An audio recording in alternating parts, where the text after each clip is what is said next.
요새같이 덥고 습한 때에 집에 손님 오시면 여러분 어떠세요? 좋으세요? 안 좋으세요? 대답들은 안 하시네요.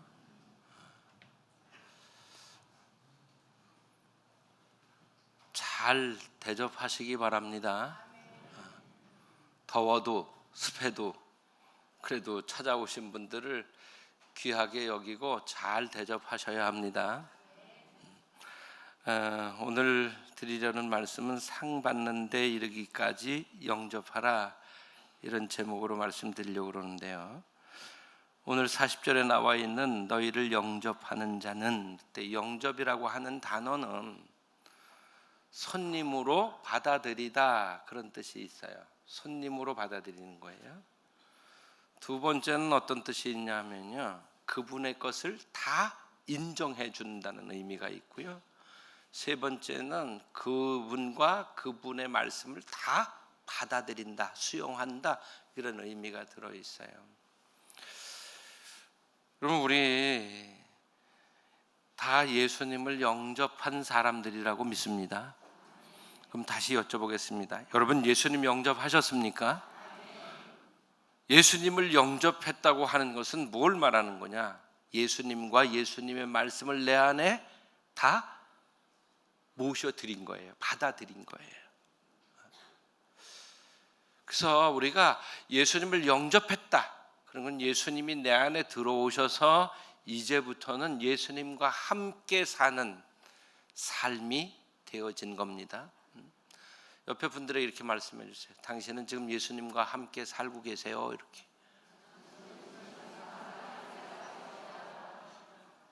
혹시 예수님을 쫓아내신 분은 없습니까? 아무리 생각해도 내 안에 예수님이 안 계신 것 같다, 그럴 수 있죠. 오늘은 영접하고 축복받은 사람들에 관한 말씀을 드리려고 그러는데요, 성경에 나와 있는 우리가 아주 익히 잘 아는 인물들을 소개하겠습니다. 첫째는 아브라함입니다. 아브라함이 한날은 너무 더운데 낮에 이렇게 장막 문 앞에 앉아가지고 밖을 이렇게 보고 있는데 남자 셋이 있는 거예요. 그래서는 아브라함이 얼른 달려가가지고 그분들에게 절을 하고, 그리고는 우리 집에 들어오셔서 발도 좀 씻고 쉬고, 그리고 우리가 음식을 준비할 테니까 맛있게 드시고 그리고 힘을 얻고 가십시오, 이렇게 간청했어요.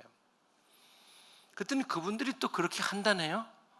그러니까 아브라함이 어떻게 하냐면 물 떠다 발 씻게 하고 그 아내 사라에게 얼른 떡 구우라고 해서 떡을 굽게 하고, 그리고 송아지 떼에서 송아지 중에서 아주 살찌고 좋은 송아지를 하나 골라서 하인들에게 얼른 잡아서 급히 요리를 해라, 이렇게 했습니다.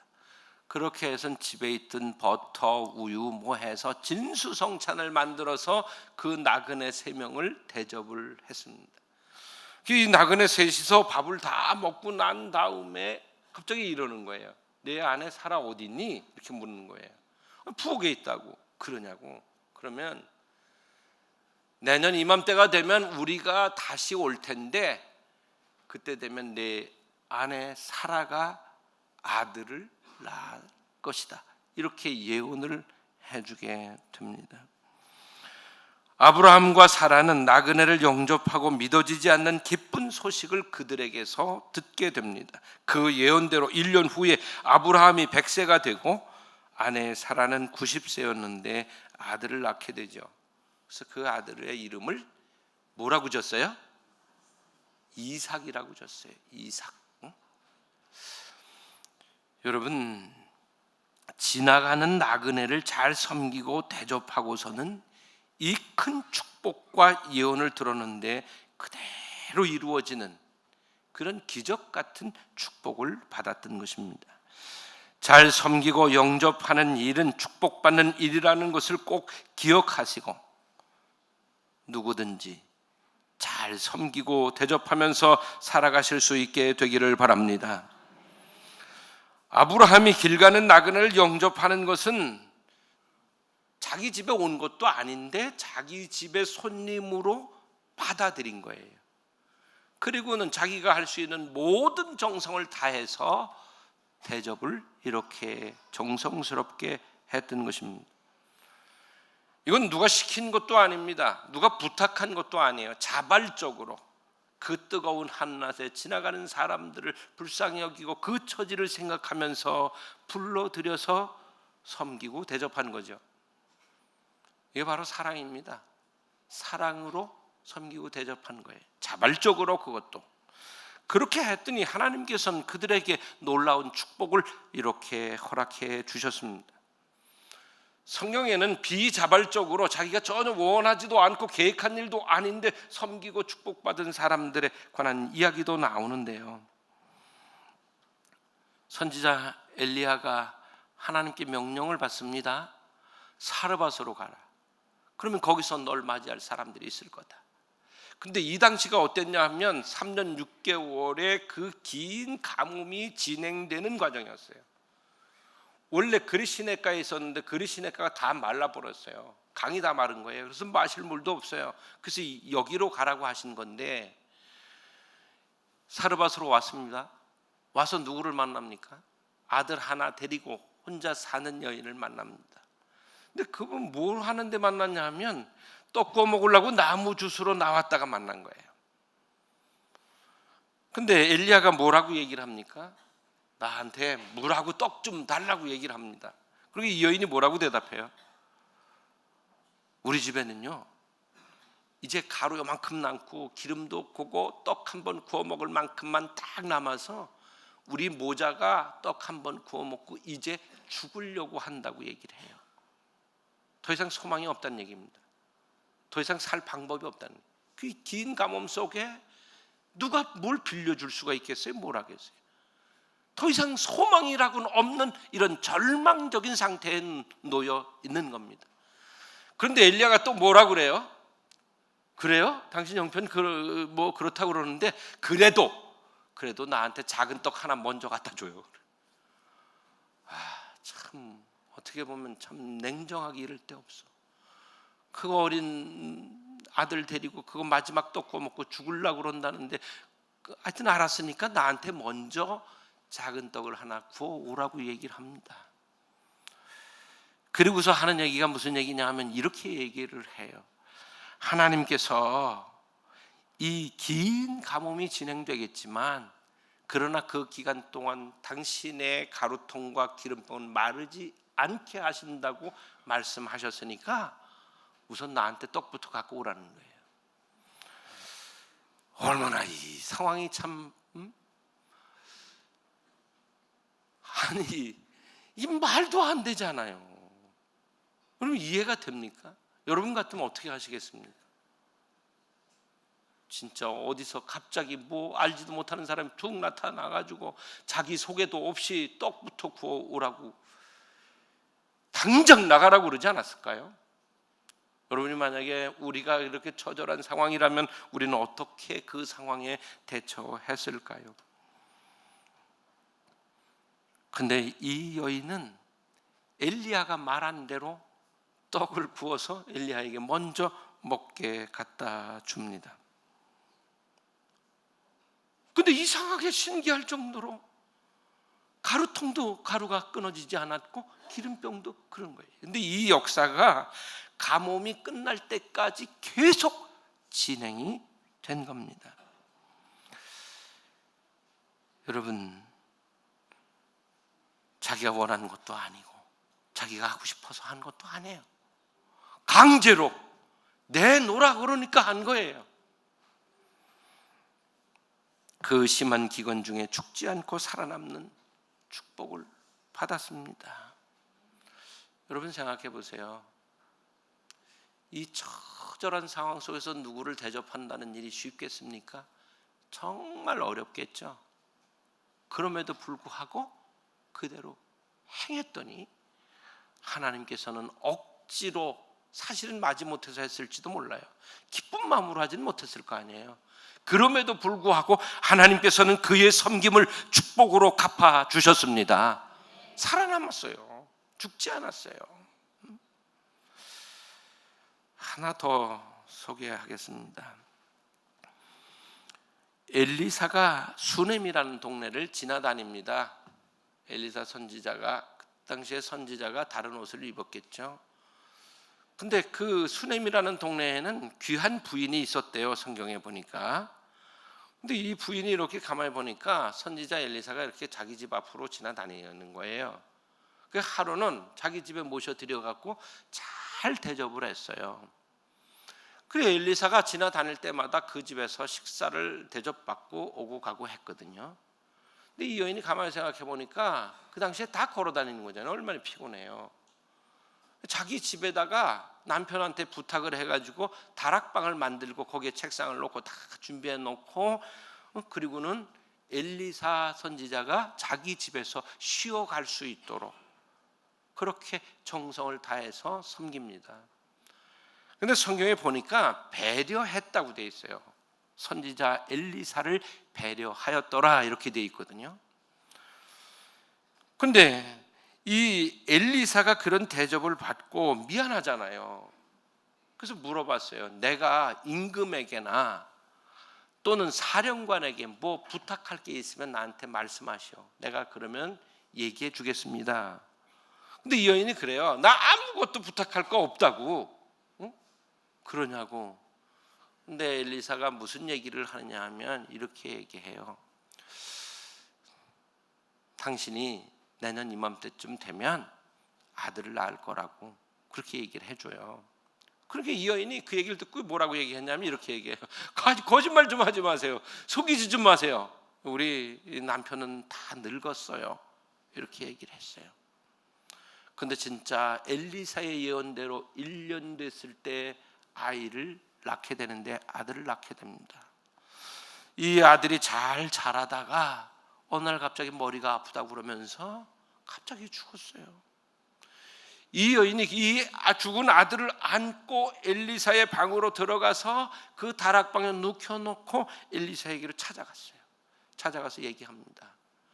엘리사가 몸종 게하시를 먼저 보내서 지팡이를 몸에 얹으라고 하고, 그리고 엘리사도 얼른 와서 그 아이 몸에 엎드려서 기도하는데 아이의 몸은 싸늘하게 식었습니다. 3번 그렇게 하니까 온 몸이 따뜻해지기 시작하고 7번 재치기를 하면서 그 아들이 살아났다고 말씀하고 있습니다. 여러분, 아브라함은 지나가는 나그네를 누군지 모르고 대접한 것으로 보여요.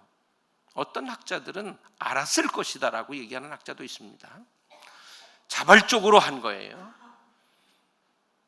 이 수넴 여인은 누군지 알았어요. 이분이 선지자라는 걸 알았어요. 그리고는 대접을 한 것이었어요. 아들을 얻었고 잃었던 아들을 되찾는 축복을 받았어요. 여러분, 우리가 섬기는 이 일들이 하나님께서 얼마나 귀하게 보시는 일들인지 우리가 알 수 있는 게 뭐냐 하면, 수넴 여인이 이렇게 정성스럽게 섬기고 대접하였더니 그의 문제, 그의 아픔인 아들이 없는 것을 아들을 낳도록 하나님께서 축복해 주셨고, 그에게 가장 귀한 아들을 잃었을 때 아들을 되찾도록 다시 살려주시는 축복을 허락해 주셨습니다. 여러분, 섬기는 것은 곧 축복입니다. 자, 40절 말씀을 다시 한번 좀 우리 같이 읽으시겠습니다. 너희를 영접하는 자는 나를 영접하는 것이요 나를 영접하는 자는 나를 보내신 이를 영접하는 것이니라. 아멘. 우리가 사람을 향해서 대접하고 영접하고 섬기고 위로하는 일들, 단순히 사람을 향해서 한 일이 아니라 누구를 향해서 한 거다? 주님을 향해서 한 거다. 이건 누가 받으시는 거다? 하나님께서 받으시는 거다. 이렇게 말씀하셨어요. 자, 저기에서 40절에서 너희는 누구에게 말씀하신 거냐면 제자들이에요. 제자를 영접하는 자는 나를, 그랬는데 나는 누구예요? 예수님이에요. 예수님을 영접하는 것이요 예수님을 영접하는 자는 예수님을 보내신 하나님을 영접하는 것이니라. 여러분이 이제 한번 해볼 차례거든요. 한번 해보겠습니다. 시작.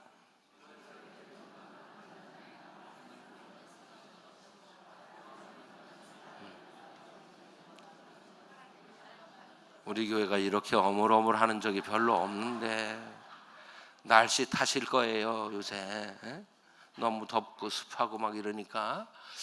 자, 제자를 영접하는 자는 예수님을 영접하는 것이요, 예수님을 영접하는 자는 예수님을 보내신 하나님을 영접하는 것이니라. 아멘. 이제 여러분 이제 잘하실 수 있거든요. 한 번 더 합니다. 시작.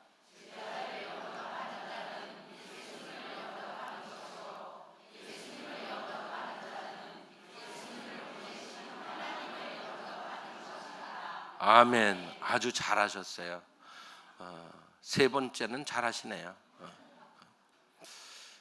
여러분, 우리가 누군가를 영접하고 대접하는 일은 그 사람을 하는 게 아니에요. 그 사람을 대접하는데 받으시는 건 누가 받으신다? 하나님이 받으신다. 내가 누군가에게 대접했다, 그 사람에게 대접했다, 그 사람이 고마워하지 않아도 여러분 아무 상관하지 마세요. 왜냐하면 누가 받으셨으니까? 하나님께서 받으셨으니까. 누군가 나를 섬겨줬으면 당연히 고마워해야죠. 감사를 고백해야죠. 근데 혹여 그렇지 않은 사람이 있어도 거기 도저히 마음 쓰지 마세요. 이미 그 마음과 정성은 누가 받으셨어요? 하나님께서 받으셨고 갚으시는 분도 하나님이시기 때문에 거기 너무 서운하고 그렇게 하지 마세요. 이제 내가 다시 누구를 영접하나 봐라, 내가 누구를 다시는 내가 대접하나 봐라, 이런 마음 먹지 마세요. 사람은 그럴 수 있어요. 그러나 하나님은 우리가 영접하고 대접하는 것을 놓치지 않고 기억하고 계시다는 것을 믿고 여러분 힘써서 섬기실 수 있게 되기를 바랍니다. 우리가 힘써서 정성으로 섬기고 대접하고 배려하는 것은 사람에게 하지만 하나님을 섬기는 것으로 하나님께서 이미 받으셨습니다. 마태복음 20장 28절 말씀을 읽겠습니다. 인자가 온 것은 섬김을 받으려 함이 아니라 도리어 섬기려 하고 자기 목숨을 많은 사람의 대속물로 주려 함이니라. 아멘. 예수님께서 세상에 오신 것은 섬김을 받으려고 오신 게 아니라 섬기려고 오셨다고 그랬어요. 그러면 섬기려 오신 예수님을 영접한 우리들은 어떻게 살아야 되느냐? 내 안에 주님을 모시고 산다면 당연히 섬기는 자의 삶을 살아야 합니다. 왜냐하면 섬기려 오신 주님이 내 안에 계시니까, 내 안에 계신 주님이 내 삶을 인도해 가신다면 우리가 당연히 섬기는 사람이 되어야 되는 거죠. 여러분, 섬기며 사는 사람이 예수님 영접한 사람이에요. 섬기고 살 줄 알아야 그분이 진정으로 섬기려 오신 주님을 모셔드린 사람이라고요. 섬길 줄 모른다면 섬기려 오신 예수님을 영접한 사람인지 다시 생각을 해봐야 합니다. 마가복음 9장 35절 말씀을 같이 읽으시겠습니다. 예수께서 앉으사 12 제자를 불러서 이르시되 누구든지 첫째가 되고자 하면 무사람의 끝이 되며 그 사람을 섬기는 자가 되어야 하리라 하시고. 아멘. 예수님 앞에서 제자들이 누가 큰 자냐고 막 싸웠어요. 논쟁을 벌인 거예요. 예수님께서 제자들에게 하시는 말씀이 뭐냐면, 네가 정말 제일 높은 데 서는 사람이 되고 싶으냐? 그러면 사람들의 끝에서 낮은 자리에서 섬기는 자가 되고, 그리고 사람들을 섬기는 자가 되어야 그렇게 된다고 말씀하신 거예요. 저기 무사람이라고 번역을 했는데요, 무사람은 모든 사람을 다 포함한 거죠. 나보다 높은 사람, 낮은 사람 다 포함한 거예요. 모든 사람을 말하는 거예요. 여러분, 하나님께서 높여주시는 사람은 섬기는 사람인 줄로 믿습니다. 사람들 아래에서 낮은 자리에서 겸손히 섬기는 사람들을 하나님 높여서 그 사람들이 높은 자리에서 영광을 받게 만드시는 것을 믿고, 겸손함으로 섬기며 살아가실 수 있게 되기를 바랍니다. 그러면 우리가 섬길 때 어떤 자세로 섬겨야 할 건가 하는 건데요, 에베소서 6장 7절에 기록된 말씀을 읽으시겠습니다. 기쁜 마음으로 섬기기를 주께 하듯 하고 사람에게 하듯 하지 말라. 아멘. 기쁜 마음으로 섬기라고 그랬어요. 기쁜 마음으로. 근데 어느 집에 갔는데 주인이 별로 반가워하지도 않고 짜증만 팍팍 내고 뭘 주긴 주는데, 여러분 먹어야 돼요, 말아야 돼요? 기분 좋아요, 안 좋아요? 어떻게 좋아? 짜증내고 불평하고 무성의하고. 그렇다면 이건 섬김을 받은 게 아니죠. 섬김을 받은 게 아니에요. 여러분 섬길 때 어떻게 섬겨야 돼요? 기쁜 마음으로. 평소에는 입 꾹 다물고 돌부처 같은 인상으로 살더라도 손님이 왔을 때는 어떻게 해야 돼? 기쁜 척이라도 해야 돼. 척이라도 해야 돼. 그래야지 그분이 대접받았다 이렇게 생각을 하지. 그렇지 않으면 섬기고도 좋은 소리도 못 듣는 거죠. 그래서 섬길 때는 어떤 마음으로? 기쁜 마음으로, 감사함으로 섬기시길 바랍니다. 나에게 섬길 기회를 준 분들은 고마운 분들이에요. 왜냐하면 내가 섬기고 하나님께 축복받을 기회를 만들어준 분들이니까. 그래서 내가 섬길 기회를 만들어준 그분에게 감사해야 돼요. 그렇게 하실 거죠? 갑자기 소리가 작아지는데 그렇잖아요. 나에게 섬길 기회를 주신 그분, 나에게 얼마나 고마운 분이냐고요. 왜? 내가 하나님께 상 받을 기회를 만들어준 분이니까. 그리고 오늘같이 더운 날, 습한 날, 비 오는 날 누가 찾아와도 어떻게? 인상 팍팍 쓰면서 아니야, 기쁜 마음으로 그렇게 섬기실 수 있게 되기를 바랍니다. 그리고 말씀하시죠. 주께 하듯 하고 사람에게 하듯 하지 말라. 주께 하듯 하라 그러는데, 여러분 대통령이 우리 집에 오셨다. 어떻게 할 것 같아요? 어떻게 하실래요? 네? 떨려서 아무 말도 못해? 뭐 그럴 필요는 없죠. 대통령이 오셨다고 뭐 떨고 있을 필요는 뭐 있어요. 아무래도 정성스럽게 대접하겠죠. 여러분 주께 하듯 하고 사람에게 하듯 하지 말라고 하는 저 말씀은 무슨 말씀이냐 하면, 왕이신, 만왕의 왕이신 하나님께 하듯 하고 그저 사람에게 막 그냥 대충 함부로 하는 것처럼 하지 말라는 거예요. 무슨 얘기냐? 영접하고 대접할 때는 왕 대접을 하라는 뜻입니다. 아멘. 아멘. 제가 이번 주일 지난 다음부터는 각 집을 좀 둘러보겠습니다. 왕 대접을 하시는지 안 하는지. 여러분 기쁜 마음으로 섬겨야 상 받습니다.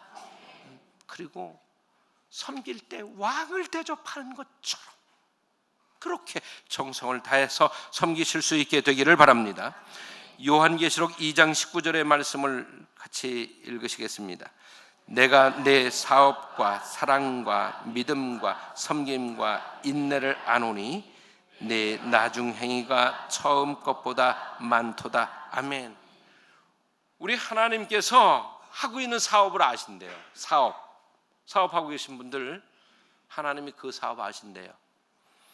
그리고 사랑하는 것도 아시고 믿음이 어떤지도 아시고 섬김을 아시고 인내도 아신대요. 얼마나 참고 견디고 그러는지 그것도 아신다는 거예요. 섬김도 아신대요. 내가 섬기며 사는 사람인지 아닌지 어떻게 섬기는지를 하나님이 다 아신다는 거예요. 여러분 지금까지 힘써서 섬기고 살아오신 분들 하나님께서 알고 계시고, 그리고 하나님께서 그 섬김을 상으로 바꾸어 주실 줄로 믿습니다.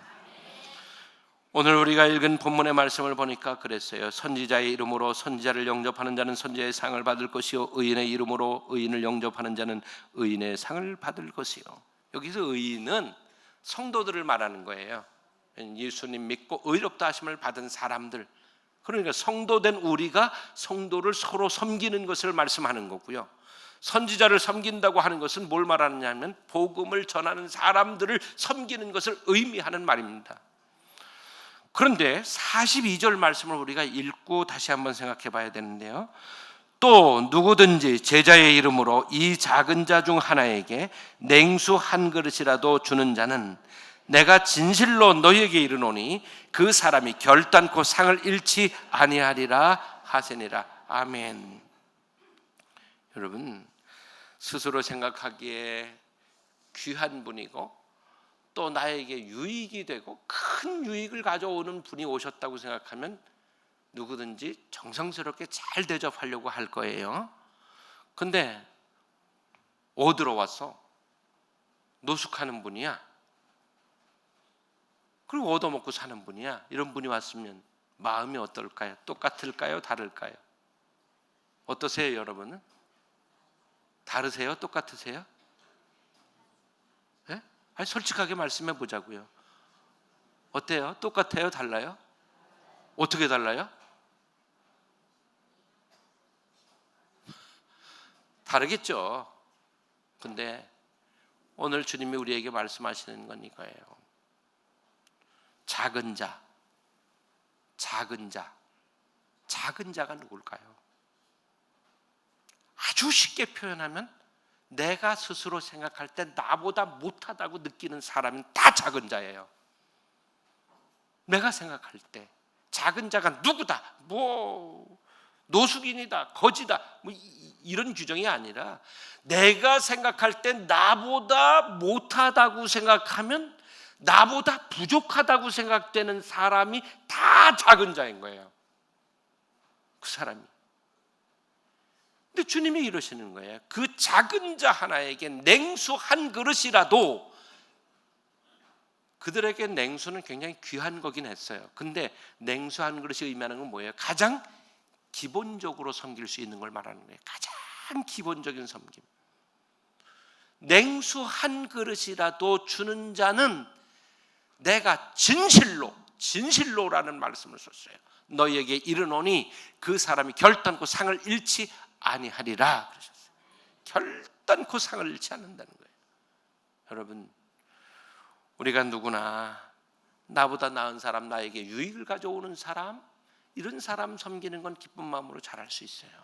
그런데 내 스스로 나보다 못하다고 생각되는 사람을 섬기는 일은 쉬운 게 아니에요. 그런데 우리가 해야 할 일이 뭘까요? 당연히 복음을 전하는 사람들을 섬기는 것과 성도된 우리들이 서로 섬기는 것과, 그리고 내 스스로 생각할 때 나보다 못하다고 느껴지는 저 사람을 섬기는 것, 이 섬김이 하나님께 상 받는 삶인 줄로 믿습니다. 여러분, 나보다 못하다고 생각하면 무시하기 쉬워요. 함부로 하기 쉬워요. 그런데 주님이 이렇게 말씀하시잖아요. 그게 하나님 앞에서 상 받는 길이야. 그 길은 결단코 상을 잃어버리지 않는 길이야. 이렇게 말씀하셨어요.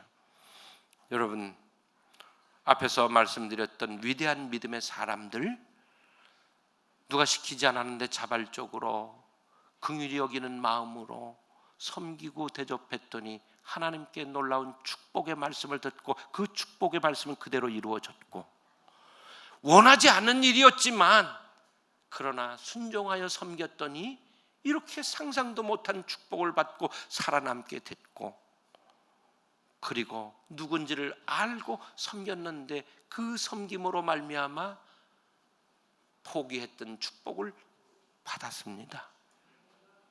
문제는 해결받았습니다. 다급하여 쫓아가 구할 때 하나님 응답해 주셨습니다. 여러분, 우리가 섬기는 이 섬김은 손해보는 일이 아니에요. 하나님께 상 받는 길이요, 문제 해결받는 길이요, 기도할 때 응답받는 길인 줄로 믿습니다. 그러므로 우리는 섬기고 살아야 합니다. 평생을 살아도 누구 한번 섬겨보지 못하는 분들도 있어요. 이기적이어서 그럴 수도 있어요. 교만해서 그럴 수도 있어요. 아니에요. 우리는 섬기고 살아야 돼요. 주님이 섬기려 오셔서 내 안에 오셨잖아요. 그러면 이제 내가 섬기고 살아야 돼요. 그게 바로 영접이에요. 그렇게 하면 상을 잃지 않는 그런 인생을 사시게 될 줄로 믿습니다.